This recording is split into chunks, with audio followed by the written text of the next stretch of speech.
Drage in dragi, gledalke, gledalci, gostim izjemno osebo, ki nenehno ustvarja, magistrico Olgo Pavlič. O čem je danes spregovorila? To je bilo eno čudovito srečanje. Govorili sva o mojem delu pred upokojitvijo in po upokojitvi in o tem, kako koristno je, da ves čas nekaj delamo, ko se upokojimo, ker edino na ta način bomo ohranili svoje možgane, da bomo lahko sami skrbeli zase. Seveda je krasno tudi, da pritegnemo tudi svojega partnerja, da to poteka skupaj. Je pa mesto Ljubljana prepoznalo koristnost našega študijskega dela na Univerzi za tretje življenjsko obdobje, prepoznalo, da smo napisali 11 knjig, sploh zadnji 2 sta pomembni, še Nevidena Ljubljana, in skozi to so mi dali tudi priznanje, plaketo v letu 2024. Čestitke in hvala za sodelovanje.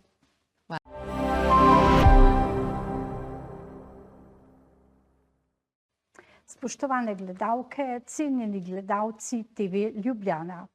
Danes sem zelo vesela, ker gostim magistrico Olgo Pavlič, ki je hkrati že več kot 20 let tudi moja prijateljica. Tako da se seveda tikava, vendar kljub temu imam napisane njene številne funkcije. Tako kot je bila dejavna v svojem poklicnem življenju, tako je zelo dejavna tudi sedaj, v tretjem življenjskem obdobju. In ker je naslov naše oddaje Moja modrost, aktivna starost, se boste danes zagotovo prepričali, kaj vse lahko ustvari človek, ki je tako aktiven kot naša gostja. Torej, njene delovne izkušnje. Do upokojitve je imela 39 let pedagoških izkušenj v srednji šoli, od tega 20 let tudi na vodilnih in vodstvenih položajih, tako ravnateljica, pomočnica ravnatelja, pedagoška vodja.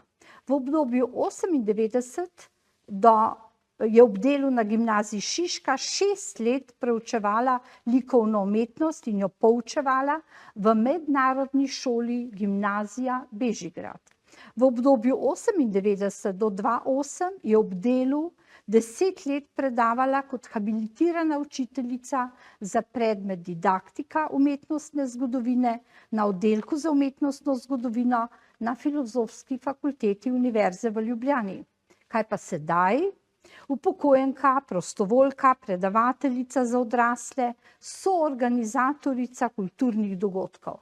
Tu piše, da že 24 let, vendar ona je še vedno zelo mladostna. Predava na Univerzi za tretje življenjsko obdobje, piše 18 let. V domu starejših občanov Kolezija, kjer sem bila celo z njo in sem se prepričala, kako so jo vedno veseli, da tja pride. V Gloti Novi kar 24 let, v Finžgarjevi galeriji in v Društvu upokojencev Trnovo. Niti ne bom naštevala, koliko let deluje na teh področjih.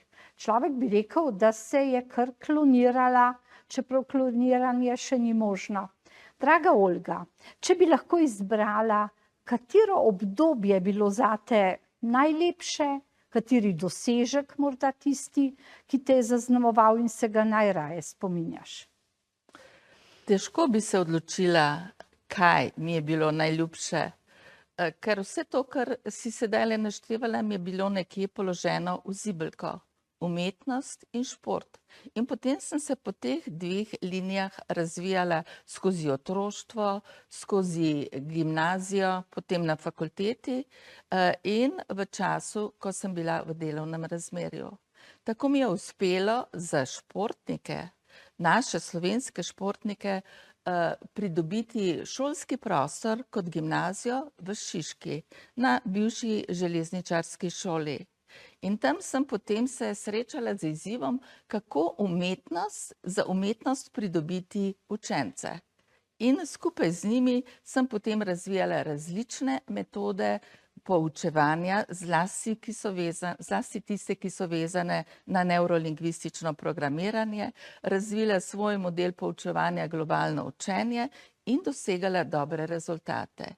In na to sem ob videnju, kaj vse lahko demenca naredi človeku, dozorela v tem, da moram poskrbeti zase in ker sem take narave, da moram to svoje znanje prenašati tudi na druge, začela predavati na Univerzi za tretje življenjsko obdobje. In napisali smo 10 knjig, 4 najbolj reprezentativne sem prinesla s seboj.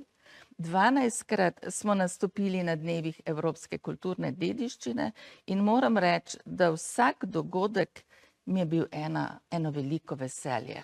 Torej ne moreva izluščiti samo enega, ker jih je bilo Ampak vse toliko. to je to. Vse to. A se torej že kot otrok kaže, ko je otrok zvedav, kaže, da bo tudi v odrasli dobi aktiven in da tudi kot upokojen ne bo miroval? Moja mama je zelo rada pela in lepo je pela. Njena vzornica je bila Renata Hebald, mi smo bili v Kamniku in me je pri 5 letih dala v pevski zbor. Sem prepevala, potem sem hodila k klavirju in na to prenašala na sina in na vnukinjo. Skratka, ves čas je bilo to z menoj. Po drugi strani je pa oče bil nogometaš ljubiteljski in je imel zelo malo je sina pričakoval, pa jaz sem bila krhči, ampak sem bila pridna in sem sledila in smo se igrali igre z žogo. In tako sem pristala v košarki. Za tiste čase sem bila kar velika, danes seveda so dekleta mnogo večja. In zaradi tega je vse to vzporedno se razvijalo z menoj. Celo šolo sem zastopala v košarki, gimnazijo, v srednji šoli. Torej, morda bi se sedaj dotaknili res tega obdobja zadnjega, ki je zelo plodno in kaže tvoje veliko zanimanje za Ljubljano. Nastalo je kar nekaj knjig, ki jih lahko gledalke in gledalci tudi vidijo, torej knjig o Ljubljani, kot je ne poznamo. Kaj je torej v teh skoraj učbenikih za ljudi, ki mislijo, da v Ljubljani veliko vedo, pa zelo malo? To mi je bilo v izziv. Zlasti mi je bil v izziv spomenik, ki je stal nasproti Filozofske fakultete ob avtobusni postaji, na katero sem hodila 5 let, ko sem študirala. In kar nisem videla, ker je bil v grmovju. A poveva gledalkam in gledalcem, kateri spomenik je to? Tega je naredil Tone Kralj, kipar, in predstavlja našega pomembnega izumitelja Jozefa Resla. Mogoče se sprehodiva skozi Ljubljano na ta način, da v vsakem njenem delu morda poveš za kakšno skrivnost. Mene je zelo fasciniral BTC. Meni se je zdelo, da so tam samo trgovine. Ja. No, mogoče bi še tega Resla zaključila. To me je spodbudilo, da sem začela z odprtimi očmi hoditi po Ljubljani in iskati spomenike, ki jih vidimo in ne vidimo, ki so in niso v naši zavesti, in tako sem tudi spodbudila svoje študente. In moram reči, da so ob koncu prvega študijskega leta, ko smo napisali knjigo o Tivoliju, rekli, zdaj pa mi Ljubljano drugače poznamo. In to je bila spodbuda, da smo raziskovali naprej, in ena od raziskovalnih poti je bila tudi v BTC-ju. Tam mi vidimo samo trgovine. Tam je Mojca našla 13 spomenikov. 13 spomenikov in vsi ti spomeniki so več ali manj seveda iz konca 20. 21. stoletja. Potem sem jo napotila k gospodu Marmalu, k direktorju, naj se tam pozanima, kako da ti spomeniki prihajajo, kaj pomenijo, kaj želijo s tem doseči. In na to smo na koncu, smo tudi v knjigo to umestili in na koncu smo tudi organizirali vodenje po BTC-ju. Vseh 13 spomenikov smo obiskali, povedali smo gospodu Marmalu in njegovi gospe izobraževalki in moram reči, doživeli smo eno veliko presenečenje, ker smo v vsem tem času, so vse te knjige v samozaložbi, gospe so bile študentke, so morale celo članarino plačevati, da so lahko hodile na moj krožek, in smo potem iz svojega žepa vse to plačevale. Gospod Barmar je pa to cenil in nas je peljal na kosilo h Kratohvilu. Lepo. A je kakšen poseben spomenik, prvi del se nekako zaključuje najine oddaje, prvih 10 minut, a je kakšen spomenik, ki bi ga ga mora vsak videti, ko pride v BTC. No, meni izstopa Merkur. Merkur, trgovec, ja, ki je zelo, ker je celo središče je trgovsko, ne, poleg tega je pred njihovim gledališčem in ko greš v gledališče, in ko gredo v gledališče, ga vidijo. In skozi to je tudi mene to pritegnilo in tudi Mojco, da se je polotila tega. Je to Mojca Slana? Mojca Slana, ja. Lepo, tudi najina skupna prijateljica, ki je zelo aktivna, tako kot ti. Zelo, doma imajo muzejsko trgovino v Lokvi. Vem, staro trgovino, ki je celo na gradu Preddvor sedaj. Ja. Sem jo videla nekaj zelo zanimivega. Takih trgovin namreč ni, sedaj je vse samopostrežno. Ko stojiš pred to trgovino, pa moraš vprašati, točno vedeti, kaj boš kupil. Tako je bilo včasih. In sedaj bova zaključili tale prvi del in nadaljevali morda sprehodi po Ljubljani, se ustavili na Koleziji, govorili o tvojih učenkah in učencih, zelo stroga učiteljica si, vendar v tem nadaljevanju. Hvala.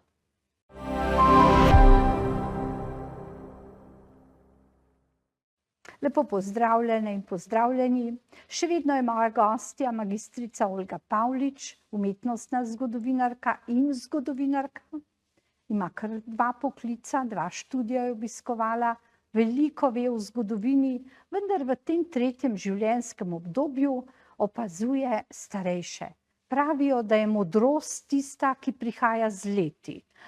Ko si mlad, si težko zelo moder, oziroma so redki, vendar ti srečuješ posebne ljudi tudi v domu Kolezija. Enkrat sem bila s teboj, ostali so mi v spominu. Ali lahko nam predstaviš pravzaprav, kaj počneš v tem domu, kako je tam in kaj si od teh ljudi izvedela in kako jih ocenjuješ? V domu Kolezija se je začelo moje prvo prostovoljno delo in tja hodim že 20 let, kar je kar velika številka, če vzamemo, da to 10 mesecev, vsak teden po eno šolsko uro imamo študijski krožek in proučujemo. Po eni strani smo Ljubljano proučevali, po drugi strani smo se veliko ukvarjali z impresionizmom, ker to je naš višek umetnosti, ki so ga slovenski umetniki sami razvili, in pa tudi ukvarjali smo se z umetnico Maro Kralj. Gospa Kraljeva, žena Toneta Kralja, mi smo živeli z njo in z njeno zvezdico Zaspanko, Mojco Pokrajculjo, je svoja zadnja leta preživela v domu. In ko so mi to povedali, sem jo celo povabila v svoj krožek in jo vsake toliko časa vprašala, gospa Kraljeva, a sem prav povedala? In ona je resno, vedno se je videlo, da sledi, pa je bila stara takrat 100 let, rekla, ja, to je bilo pa prav. No, žal je potem zbolela, zbolela je tudi njena vnukinja, operna pevka Irena Bar. Obe sta umrli in gospe Kraljeve ni bilo več, vendar spomin na njo pa še danes ostaja v domu po tolikih letih. In mi z mojo študijsko skupino na Univerzi za 3. življenjsko obdobje smo naredili raziskovalni projekt in ga tudi potem predstavili v domu. Napisali knjigo na dnevih evropske kulturne dediščine. Skratka, to je bila ena čudovita izkušnja. V domu je pa zelo pomembno, da ljudje aktivno živijo. Kljub temu, da je to naša zadnja postaja, ki jo imamo pred seboj, in da v nekaterih domovih nimajo študijskih krožkov, kot ga imamo na Koleziji, to za njih veliko pomeni, ker bistrijo svoje možgane. In jaz jim vsake toliko časa tudi povem, da bolj, ko bomo imeli, vsi tudi sebe dam v prvo vrsto, bistre možgane, da bomo zase lahko skrbeli. Torej v domu ni vsega konec, v domu se lahko zelo aktiviraš, pojejo, nekateri plešejo, rišejo. Skratka, v tem domu ste pa umetnostno, zgodovinsko naravnani. Imajo tudi seveda druge dejavnosti, imajo tudi svoj časopis Korenine, v katerem vsake toliko časa tudi kaj objavim, da lahko preberejo takrat, ko niso na krožku. Prirejamo razstave, si jih ogledujemo, imajo tudi slikarski krožek, ki ga je pripeljala gospa Mara Kralj. Skratka, to je en dom, ki bi bil lahko za zgled vsem domovom v Sloveniji. Torej bi lahko to tradicijo tega doma prenesli v širši slovenski prostor. Tako, O tem sva govorili v zvezi s festivalom za tretje življenjsko obdobje. Vsako leto si aktivna na njem. na ta festival je pa sploh lansko leto je bil krasna izkušnja. Zdaj mi obravnavamo po teh zadnjih dveh knjigah še Nevideno Ljubljano. In zanimivo je, to so vsi Ljubljančani. In potem me dopolnjujejo. Zlasti aktivna je ena gospa zgodovinarka, prvo uro niti nisem vedela, me je dopolnjevala malo. In na koncu sem je opravičila in rekla, oprostite, da sem toliko zraven govorila, ampak vi ste tako doživeto pripovedovala, da sem vse videla. Seveda se skozi imajo PowerPoint pred seboj, ne? In prav, veste, jaz sem slepa. In me je zelo pretreslo, ampak zraven pa tudi, moram reči, spodbudilo, da še bolj skrbim, kako pripovedujem, da mi lahko sledijo. In potem pripovedujejo svoje spomine na kaj v Ljubljani, kako so kaj doživeli, kje so kaj videli. Skratka, meni je v navdih delo v domu. Lahko bi ga že pustila v času korone. Videla sem Ampak ne morem. celo z maskami takrat ste tudi delali. Tu, v domu ne, ker so se zaprli, ker so tudi nekateri zaradi korone umrli. Zlasti mi je bilo žal gospoda Joškota, ki je pri 101 letu bil ves aktiven in ga je ves čas zanimala umetnost in je tudi redno prihajal. Tisto, kar je zadaj slika bila, je pa z tretje univerze. Mi smo imeli in z maskami in tudi na Zoomu.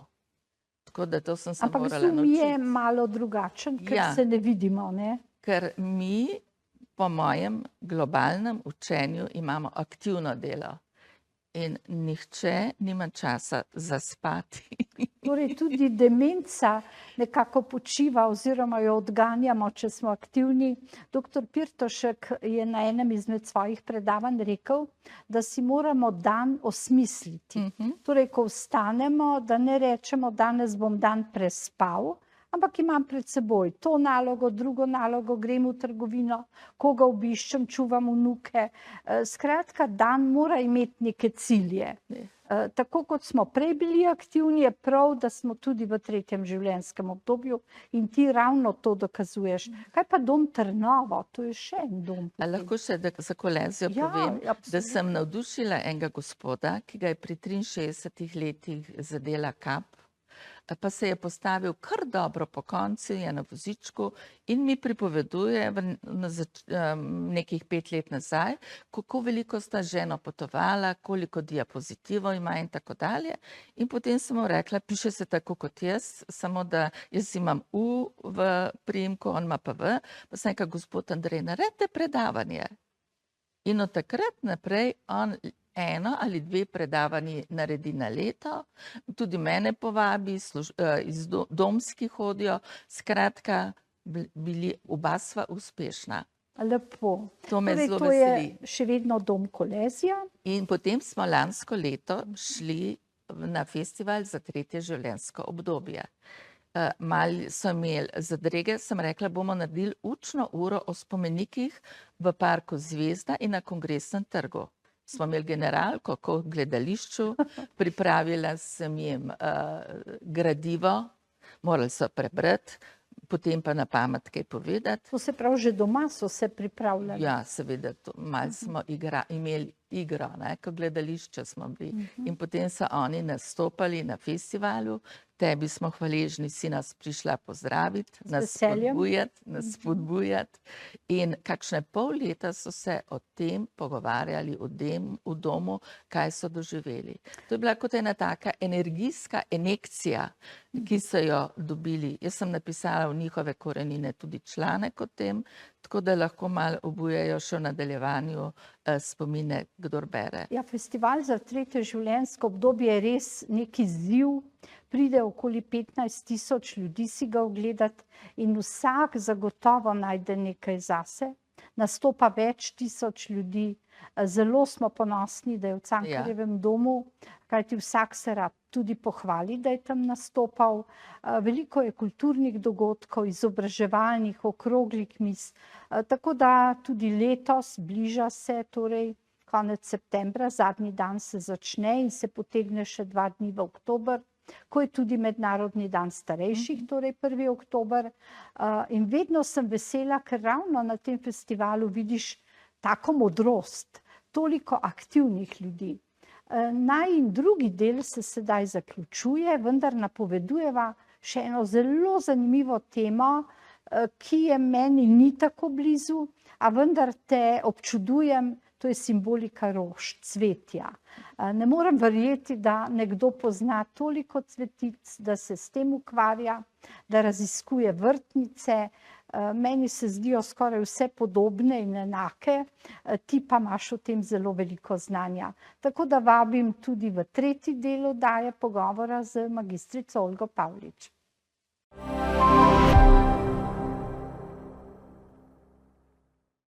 Drage gledalke, cenjeni gledalci, smo v zadnjem delu oddaje, torej pogovora z magistrico Olgo Pavlič. Govorili smo o aktivni starosti, sedaj pa se bova dotaknili cvetja. Olgi bi rada povedala eno svojo izkušnjo z vrtnicami. Pred mnogimi leti, ko sem imela še, sedaj nimam več, neko zelo lepo teraso, sem imela tudi vrtnice. Obiskala me je neka floristka in ko se je razgledala naokoli, je rekla: "Joj, gospa, vi imate pa uši." Jaz sem se tega tako ustrašila, ker sem mislila, da misli na glavne uši. Sem pa rekla: "Kaj uši?" Se mi je zdelo, da me cela glava srbi, je pa rekla: Ne, te na vrtnicah." Jaz jih do takrat sploh nisem poznala, zdaj pa vem, da obstajajo tudi uši na vrtnicah. Pripoveduj nekaj o tem, kako si prišla do cvetja, do ukvarjanja s tem. Ko sem začela predavati na Filozofski fakulteti na oddelku za umetnostno zgodovino, sva na istem stolu sedela v dopoldanskem času dr. Martin Gerem, v popoldanskem pa jaz, ker sem imela popoldan predavanje. In on je naš vodilni ikonograf. Proučil je ikonografijo cvetja, števil in živali, 3 čudovite knjige in me je navdušil. In potem sem začela iskati na vseh slikah, kamor sem šla, rože. In ko gremo na kakšno ekskurzijo z mojimi študenti na univerzi, dopolnjujem vodika, ko smo po galerijah, tele rože so na sliki, zaradi teh rož pa ta slika to pa to pomeni. In je vas zadovoljen. Ja, ker rože imajo, vsaka roža ima svoj simbolni pomen. Pa ni vseeno, katero rožo podarimo. Ne, sploh ne. No, a na hitro, Katero bi dala? Vrtnico. Ja, jaz vedno pomislim na vrtnico, kakšno recimo hortenzijo, kaj bi to pomenilo? Zdaj za hortenzijo nimamo nič napisanega, umetnosti zgodovinarji, ampak so zelo lepe in rože podarjamo torej tudi to lahko. glede na to, kako so nam všeč, kako pristojajo tistemu, ki mu jih damo. Potonike, te lepe. Potonke, ki tako Kaj pa to dišijo. pomeni tudi? Tudi kaj? teh nismo obdelali. Nam jo pa nedvomno rože zelo dišijo in skozi ta duh so jih začeli že v antiki raziskovati. Kdaj ne zgrešiš, katero rožo prinesti na obisk? Vrtnico. Vrtnico. Če gre- Katere barve? Zdaj, če je en tak dan, ki je ljubezni namenjen, potem je sigurno to rdeča vrtnica. Zelo lepa, je pa tudi rumena. Včasih A rumeno rumena ni povezujejo- ljubosumje? No, saj ravno sem hotela reči, povezujejo z ljubosumjem. Sam je tako lepa, da pretehta, sploh če vzamemo vrtnice, ki imajo malo rdečega nadiha. Ne? Aha. Nedvomno pa veliko naredimo, če prinesemo slovensko vrtnico. Aha. Doktor Matjaž Kmecel je razvil 3 vrtnice. Prva je bila Prešeren, druga je bila Trubar, tretja je bila pa Makalonca. Kmecel je izbral imena rož po slovenski književnosti, po slovenskih pesnikih, pisateljih in Makalonca izhaja iz sodelovanja Frana Saleškega Finžgarja in pa Jožeta Plečnika.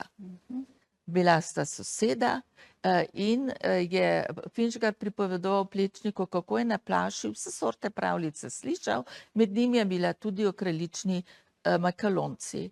In na to ga je Plečnik spodbudil, da sta 43. leta izdala knjigo, Plečnik jo je tudi ilustriral in iz te knjige ven izhaja tudi Kmetslova ideja, da se ta vrtnica, za katero pravi, da je bila stranski produkt pri nekem žlahtnenju, tako imenuje, ker je bolj skromna, bolj majhna, ampak je lepa. O teh rožah bi lahko celo eno oddajo pripravili, ker je tako zanimivo. To bodo zagotovo ugotovile tudi gledalke in gledalci. Ampak ker čas tako beži, a se morda dotakne vaše Finžgarjeve galerije? Finžgarjeva galerija je v župnišču naše Trnovske fare, kot se temu reče. In jaz sem tam članica, odkar sem upokojena. Lansko leto sva skupaj s predsednikom Finžgarjeve galerije tudi napisala knjigo Kulturni vodnik po Trnovski cerkvi, ki je res en slovenski biser združevanja starejše in sodobne umetnosti. Najdemo sodobne umetnike od leta 1999, ko je takratni župnik cerkev prenovil, jo uredil. In glede na to knjigo, ki jo imamo sedaj, in medva s predsednikom bova napisala tudi vodnik za turiste v slovenskem in angleškem jeziku, res zelo obiskana na poti, ko gredo ljudje iz mesta proti Plečnikovi hiši. Zelo lepo. Morda, ker čas teče, še Glotonovo, tudi sodelovanje z njimi je zelo aktivno. Glotonovo pa predstavlja moja prijateljica, sva z njo začeli v rosno mladi pri 28 letih skupaj učiti na srednji gradbeni šoli in ona je kasneje napredovala, ustanovila svojo firmo izobraževalno, ki se imenuje Glotanova. In vsako leto potekajo po Sloveniji tedni vseživljenjskega učenja in ona uvršča mene v tisti program, kjer naj bi imela eno izobraževalno predavanje in zdaj že ne 10 let govorimo o rožah na teh predavanjih. Poleg tega pa organizira tudi vsakoletno ekskurzijo, kjer vključuje poleg mene, ki sem zadolžena za cerkve, seveda, še geografa Marjana in letos smo bili na Cerkniškem polju in šli smo v cerkev Zelše. Moram reči, da sem prvič za to cerkev Zelše slišala, nisem se dosti potrudila, to sem potem ugotovila, ker v tej cerkvi že leta organizirajo čudovite glasbene koncerte, ker je cerkev izjemno akustična. Lepo. Kaj pa je še tale knjiga tukaj, ki si jo prinesla? Ja. To je pa moje študijsko gradivo bilo najprej. Piše učbenik za didaktiko umetnostne zgodovine.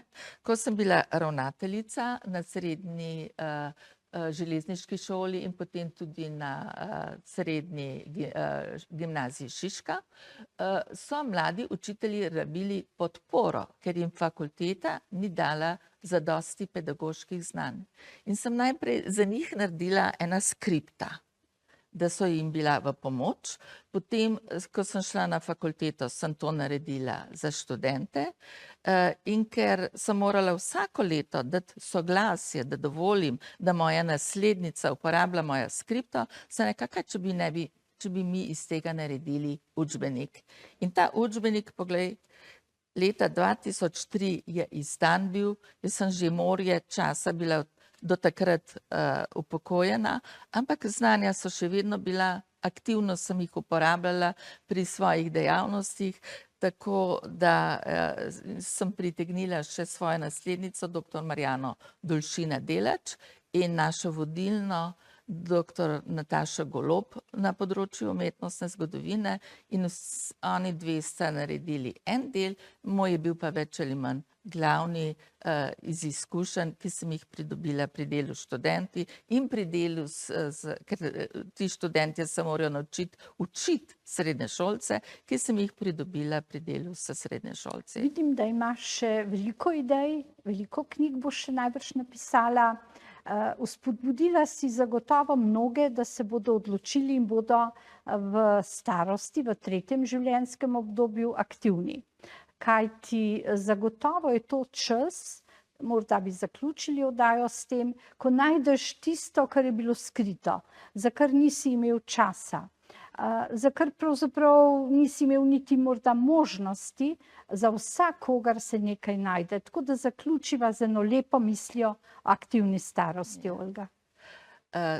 Meni je ves čas vzpodbuda, da lahko raziskujem umetnost. Moram reči, da to je moj en tak življenjski cilj po eni strani, po drugi strani pa bi želela, da bi lahko tudi kaj moških pritegnila. Moških je pa malo, a ne? Predvsem ženske, to zanima. Same ženske. Same ženske, ampak jih ne pogrešamo, da bi zaradi tega morali priti, ampak njim bi bilo to veselje in koristno, če bi Pravijo, ja, da šli ko se tudi na moški to področje. približujejo upokojitvi, včasih rečejo, kaj bom pa sedaj. Ženske imamo pa toliko idej, da nam jih nikoli ne zmanjka. Upam torej vzpodbudiva tudi moške gledalce. Moj mož me podpira kot moški. No, to je zelo lepo. In on tudi pravi, no brez njega jaz to ne bi mogla, ne, ker je preveč vsega, ker je določene moje stvari prevzel. Pa pravi, jaz imam veliko dela z umetnostjo, zato ker me podpira. No, lepo, s tem zaključiva, torej delajte, razmišljajte, podpirajte drug drugega. Hvala lepa za pozornost.